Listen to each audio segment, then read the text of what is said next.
అసలు ఏ warranty claim అవ్వదు. Interior డిజైన్లో ఈ ఒక్క మిస్టేక్ చేయడం వల్ల మీరు అసలు ఏ వారంటీ క్లెయిమ్ చేయలేరు.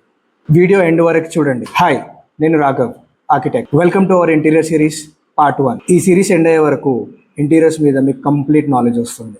ఇంటీరియర్ డిజైన్లో ఇలాంటి ఇంట్రెస్టింగ్ కంటెంట్ కోసం ఇంకా చాలా చెప్తాను. ఇంటీరియర్ డిజైన్లో అందరూ ఫేస్ చేసే మెయిన్ ప్రాబ్లం టెర్మైట్స్.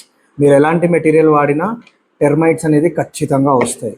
ఎందుకంటే చెదలు వుడ్లో పుట్టవండి, చెదలు గోడలో పుడతాయి. సో బ్రిక్ వాల్లో ఏదైతే చెదలు పుడతాయో ఆ చెదల ఫుడ్ కోసం మాత్రమే వుడ్ మీదకి వస్తాయి.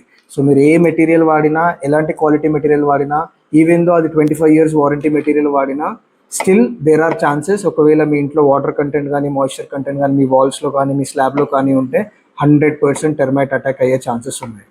సో టోటల్ 3 steps మనం ఫాలో అవ్వాలి. స్టెప్ 1, ఏ ఇంటీరియర్ సర్వీస్ చేసే ముందైనా ఖచ్చితంగా termite proof pest control services చేయించాలి.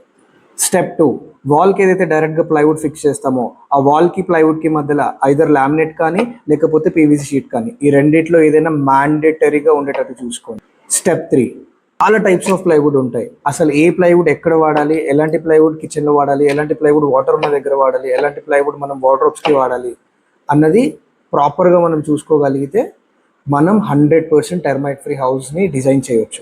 డిజైన్తో పాటు మనం ఎంత క్వాలిటీ మెటీరియల్ కొన్నా కానీ ఆ క్వాలిటీ మెటీరియల్ని ఎక్కడ యూస్ చేయాలో తెలియకపోతే మీరు ఏ బ్రాండెడ్ మెటీరియల్ కొన్నా కానీ it's a waste. Different types of plywoods ఏంటో నెక్స్ట్ వీడియోలో చూద్దాం. So follow us for more interesting content.